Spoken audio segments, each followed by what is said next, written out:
start target group raw 22025. 31 Magnum 3 Cedar Peak 20259, time out 3 strobes. Bearing So all players SA6. 52 Singer 5 West defending 210. 978 Harley 31 is aspect -1 with 131, anchor 61 Bravo, 01558, 25,000. Anchor 61 for the roll. 351, expect the left hand tanker shortly. Traffic Bravo, 04515 at 17,000, take those 64. Driver 4, possible hit Bra 27019 low. Driver 4 is here, number 1 full reset at middle cover. Number 1, telling C-130, no, 4 meters only, good IRS, engaged. Number 1, kill C-130. Yo, what's up everyone, how's it going? Rogue here, bringing you another DCS F-16 tutorial. Up to this point we've covered starting the aircraft, taxiing, and takeoff. So in this video we'll be covering the landing portion of the F-16. We're going to be doing a straight-on approach, going into a simulated touch and go, which will take us into the standard traffic pattern, in which we'll make our final landing. During all this, we'll be going over quite a few things like the checklist, going over approach speed, and covering a few other things that I'm going to hit up before we do all that. So the point of this video is going to be to provide you with the most accurate as possible info, something I've been trying to do up to this point in all my videos. But with this video, it's going to be to try to get you on the ground as safely as possible without damaging your aircraft or other people's aircraft, and causing people to have to go through lengthy tasks like repairing or jumping into another jet and starting up again. So keep those things in mind while watching this video, please. The airport we'll be landing at is going to be Batumi, which is, the TACAN 4 is 16 X-ray, the radio frequency is going to be 260, and the QFE is going to be 29.86. The reason we'll be landing there is because the runway has useful markings that I find are very useful for beginners when they're just starting off in a jet. But be mindful that not all these airports in DCS have, especially on this map, have those type of markings. So for the straight-in approach, we're going to position ourselves 10 miles away. Right now we're about 35 miles away at 20,000 feet. Once we get to 10 miles, we're going to be approaching 10 miles at 300 knots. Once we get to that 10 mile mark, we're going to drop our gear, extend our speed brakes, slow down to the on-speed approach, and aim for an 11-degree approach during that process. Once we do that, and we get roughly about 50 feet off the ground, 50 to 20 feet off the ground, we're going to retract our gear, retract our speed brake, and increase the throttle in order to bring ourselves back up to 300 knots, do about a 20-degree pitch, and bank, either left or right. I'm going to go over the indexer real quick and the indicator. Alright, so on screen you can see I have this page up that tells you what the indicator is and the indexer is. So this explains it for you. I'll make this bigger so you can see it. The indicator located on the instrument panel, which is right here. This is your indexer. It has a vertical tape. You can see part of it right now. You can see the yellow portion. On here it looks orange, but it's yellow, green, and then red. Pretty much, if it's opened up, speed up. If it's opened down, slow down. And then if you're on green, you're on speed. And then here's your HUD indications to let you know whether you're doing an 11 degree, 13 degree, or if you're 15 degrees. You don't want to do 15 degrees, and we'll go over the reason why here in a little bit. But yeah, we're gonna aim for our straight-in approach. We're gonna do an 11 degree, which then and then we'll do our go around or simulated touch and go to go around, and do our final landing and do a 13 degree approach. So this page is the standard traffic pattern. Again, we're going to be doing a simulated touch and go to go into this. But typically, if you're doing your typical pattern, you'll approach at 300 knots, do a brake, extend your speed brakes if you need to. Typically, you don't really need to, but once you get here, once you're about midfield, or depending on if you're either 2, 3, or 4 in the flight, you'll probably be a little bit further back. Pretty much once you're below 300 knots and your wing level, extend your gear, and you could start pitching for your 11 degree, 13 degree, but typically you want to stay at about 200 knots during this portion until you get to about here, and then you'll start doing your base leg here, and this will be when you're really aiming for your 11 degree to 13 degree AOA, and then we'll land, and you'll also typically land with speed brakes out. So if you look down here, it says for the GE 129, which is what we have, it's going to be 136 knots plus 4 knots per 1,000 pounds of fuel. So we'll go over the checklist real quick. We're going to check our fuel quantity. We're saying about 2,900 pounds right now. So if you remembered, we started at a total weight of 31,000, and that was with 9,000 pounds of fuel. Since then, we've done some flying, and now you're at, we'll say, 3,000 pounds. So you've dropped 6,000 pounds off that. So 31,000 to minus 6,000. It's going to put you about 25,000 pounds. Of course, I'm going to probably determine by the time we get there, we'll probably be about 2,500 pounds. So we're going to go over this chart here real quick. And I said about 25,000 pounds. So we'll be somewhere between 152 to 149 at a 13 degree approach. Obviously, everything's going to vary because of wind, turbulence, all that stuff.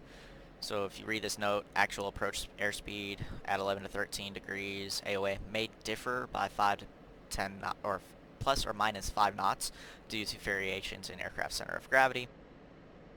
So yeah, just keep all that stuff in mind, and I know this is with this. So typically with the 229, it's about 1 knot faster in the 129 engine. So just add a knot to all this, and you'll be good. And then if you read this note down here, it says add 8 knots for calibrated airspeed for 11 degree AOA approach. Alright, so back to the checklist. We're going to go over this real quick. So a few things you're going to do is you're going to check your fuel, which we did. We went over the approach speed. Check your defog lever. Not yet implement it for the 16, so hopefully one day. Landing light, you're going to make sure it's on. Yep, that's on. Altimeter and altitude indications. So for Batumi, like we said, 29.86. Attitude references, you'll check your ADI ball, check your HUD, and you'll check your SAI, and just make sure everything kind of matches what your HUD's mostly saying. You want to make sure everything matches, because if not, then you need to go wing level and readjust your stuff. Anti-ice, yep, you're just going to keep that in auto. If you have your TGP, then you're going to stow it. Another thing we're going to do is you want to make sure your radar's off while you're landing. This is to kind of prevent frying your ground crew, because you know that's bad. Radiation's bad. Just remember that radiation equals bad. We'll go over putting the TACAN in real quick. So if you're on this page, you'll hit 1, and then you'll put 1, 6, and then enter, and make sure you do sequence to get to transmit receive, because if you're just on receive, you're not going to get distance. You'll get a red line. If I could stop doing it so fast. So you'll get a red line from in your nautical mile block. So we're going to leave that at that, and we're at 36 miles. Now that we kind of went over all that, all the basic stuff that you need to know for the checklist and how to set your cockpit up, a few things I'm going to go over is going to be the speed brakes first. Jumping outside to talk about the speed brakes, a couple things you're going to want to note is if the right main landing gear is not down and locked, and I say the right main landing gear because of how the hydraulic system's set up in the aircraft, the speed brakes can open up to 60 degrees, so I'll demonstrate that. So that is the speed brakes fully open. If the right main landing gear is down and locked, then they are limited to 43 degrees, and I'll demonstrate that. So this is to prevent the speed brakes from striking the runway, and you'll also want to make sure that you don't exceed 15 degrees AOA, because not only could you damage your speed brakes, but you can also damage your ventral fins, which you don't want to do that, okay? bad things. You'll damage your aircraft. It'd be a bad day. And if your landing gear's down and you need to slow down during the landing process, you could manually override the extension by going aft on the speed brake switch. Once the nose landing gear strut compresses on landing, you can again fully extend the speed brake. So I'll simulate that by pulling the landing gear up, and this will kind of be what the aircraft looks like when the landing gear, when you're fully down on the ground. So it doesn't manually do it when you put the landing gear up, you have to fully extend them yourself. Fully extended it myself, and that's what we'll do when we get on the ground and our nose landing gear is on the ground. So the second thing we're going to talk about, during the landing phase, large rapid roll control inputs in reaction to turbulence or wake forces will cause temporary retraction of one and sometimes both flaperons. This reaction will decrease lift and may induce a sink rate beyond the structural limit of the landing gear, which if you've landed with somebody else and did a formation landing, you've probably encountered that by not reacting the way you should have and ended up going into the ground. Again, it is rapid and it happens very quickly, so if you're not prepared for it, it's going to kill you. So be prepared to initiate a go round if you encounter any type of wake turbulence from either another aircraft in front of you or another aircraft taking off, either one. During the landing process, if you encounter the landing gear warning horn, that's going to either mean your nose landing gear or your main landing gear are not down, and you'll get that sound if you meet certain conditions like your airspeed's below 190 knots, your pressure altitude's below 10,000, which will be below 10,000, and then your rate of descent is greater than 250 feet per minute, which will be faster than 250 feet per minute. Also, as I'm flying, I'll put more info on the screen that I deem is necessary to know. Please try to take the time and read it if you can. So yeah, doing that so I don't waste any more time, and so let's get this started. So I'm going to use this chart to get my final bearing for this runway, which is going to be 119, and I'm going to put that in the course here.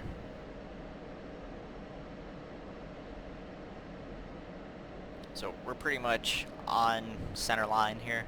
So I'm going to go ahead and drop below these clouds, because last thing you want to be doing is, especially in a fighter jet, is flying in clouds. Especially if you're flying with like formations or there's a lot of traffic in the area. You don't want to end up popping through a cloud and running into somebody else.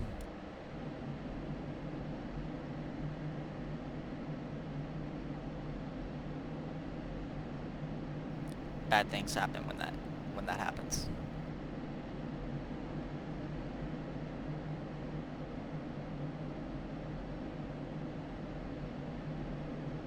So the runway is just off our nose. I'm gonna get to about 2,000 feet.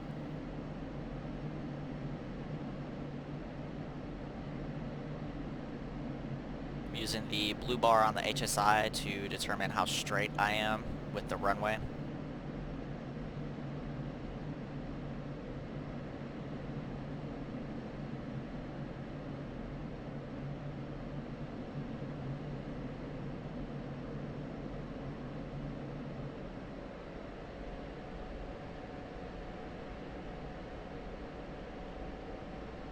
So if you're flying at night, be sure to call the ATC, so that way they could turn the runway lights on for you.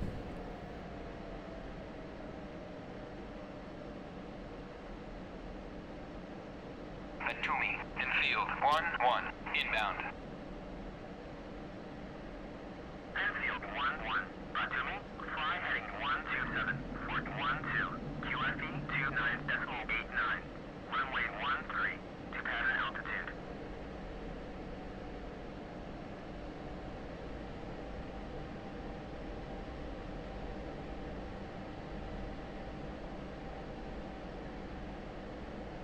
So a lot of times with landing, it's really a lot about feel. Once you get used to the aircraft you're flying, you'll be able to knock landing out of the park like it's nothing. Altitude.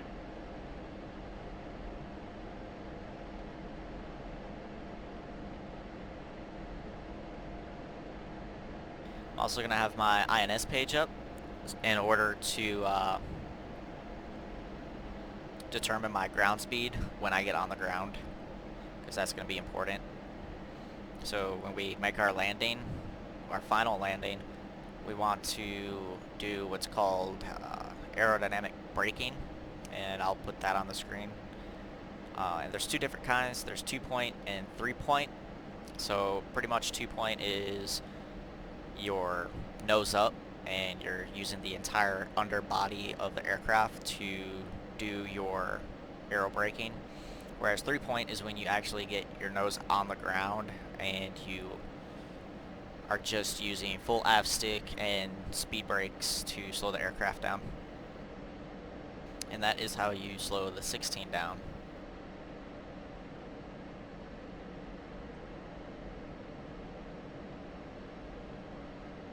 So coming up on 10 miles here, I'm gonna slow down, extend my gear, and pull back on the, or bring my speed brakes out.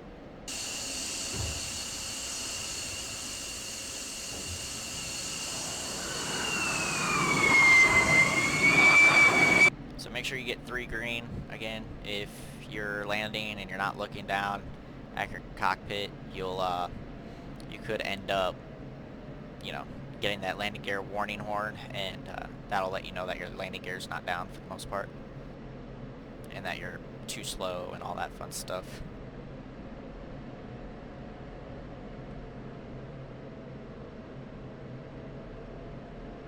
So if you remember that that picture that I popped up on the screen talking about Batumi and the runway markings, pretty much we're going to put our AOA indexer.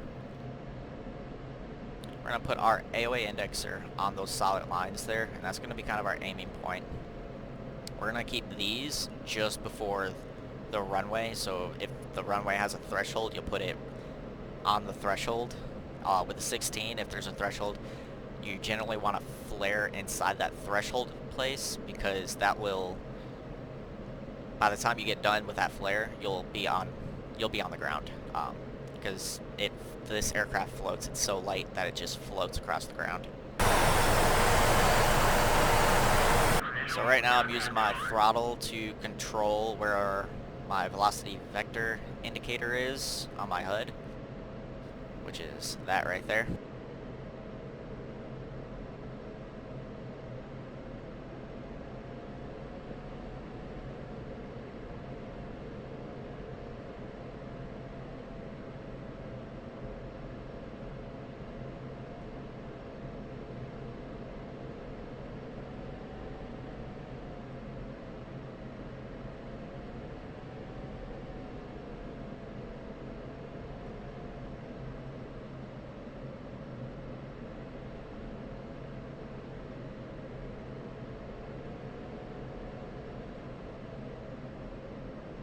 So doing the landing like this really provides you with the best possible view of what's in front of you on the runway.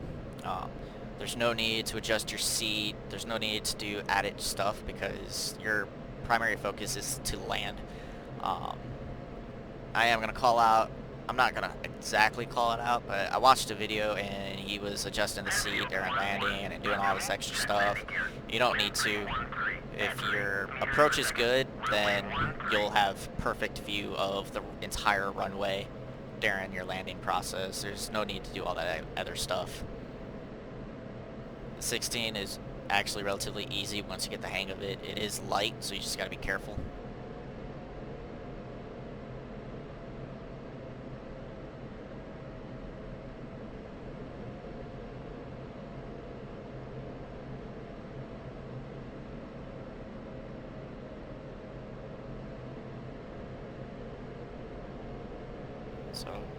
So we're gonna bring throttle, altitude, retract our gear, retract our speed brakes, get up to 300 knots, and pitch up for about 20 degrees, and go into the standard path.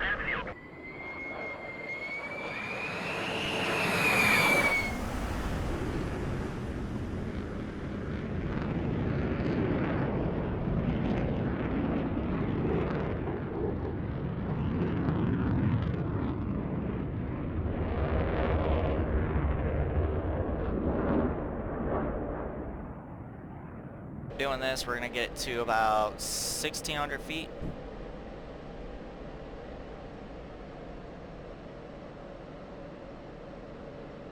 And I'll go over some of the things you're looking for. Using my HSI, I'm going to determine what my downwind heading's going to be. It looks like 300.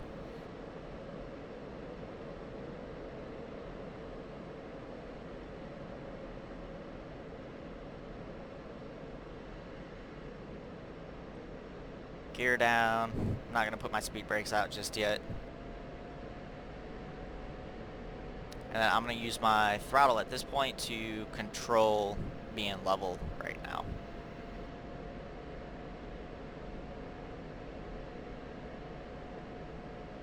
So, a couple things. This is a pretty good distance to be away from the runway. You could get closer, but this is about as far as away. This is as far as you want to get away from the runway. If you have a 120 on, this is about your visual reference. We're gonna get to the end of the runway here, and we're gonna put this on the very end of this runway, and then we're gonna make our turn in.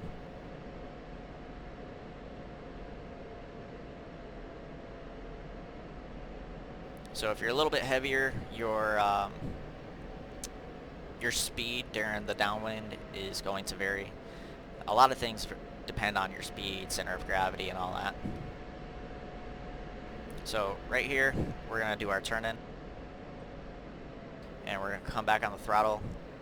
And I'm not going to bring the speed brakes out just yet, but I am going to I'm going to pull back on the stick until I get to about 13 degrees AOA. And we got the green circle, so we're in the 13 degree AOA area. And then at this point, I'm going to use my throttle to kind of just control my speed during this portion.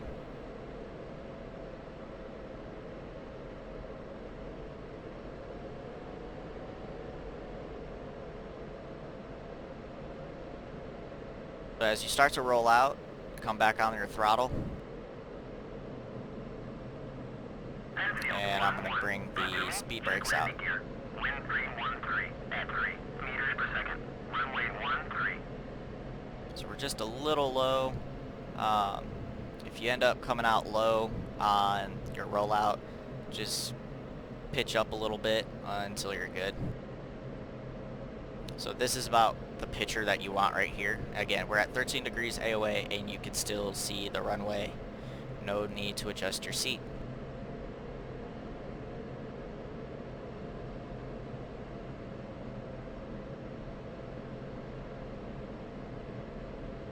So I'm going to go ahead and flare.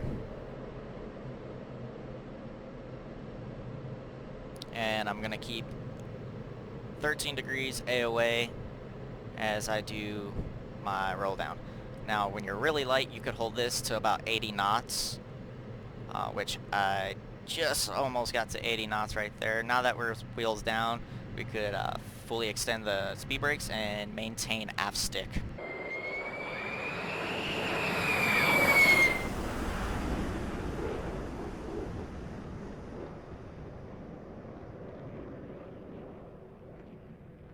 There you go. Then typically if you have a full load, if you come back, you got some munitions left. Typically, real world, they ride the runway all the way down. And we're going to go ahead and engage our nose wheel steering. Once you get to 70 knots, you can do that, and we'll start slowing down.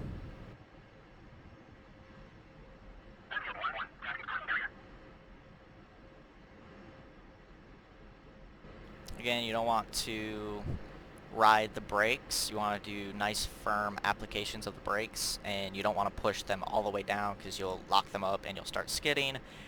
And at that point, you're not even stopping. You're just sliding across the ground, which I see a lot in DCS, and people end up running off the runway. So after you land, you'll exit the runway.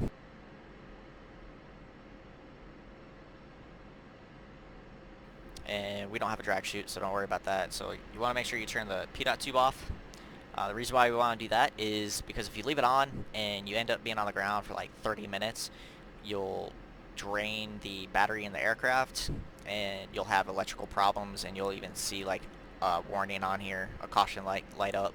saying like system electrical or electrical system.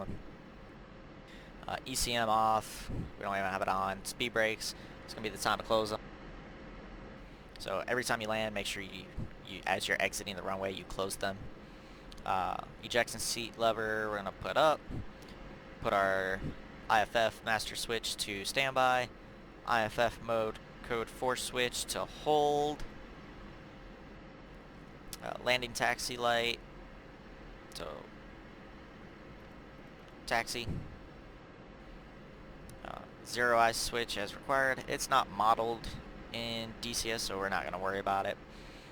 Canopy handle up. And armament switches off, safe, and normal. So off.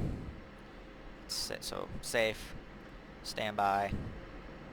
And yeah, we're good. If you want to do engine shutdown, you can. You don't need to if you're rearming, refueling. I probably won't even go over that process because you're just going to do everything backwards that you did to start the aircraft up. You'll just do everything backwards. So if you like the video, give it a thumbs up, subscribe. I don't really give a shit. I don't know if you've figured that one out yet. Yeah, that's gonna be it. I'll probably post some other footage after this to kind of show what bad landings look like and what it looks like when you lock your brakes up. So yeah, if you enjoyed the video, cool. If not, I don't really give a shit. Comment on it, let me know what you didn't like, and I'll try to fix it next time. Deuces.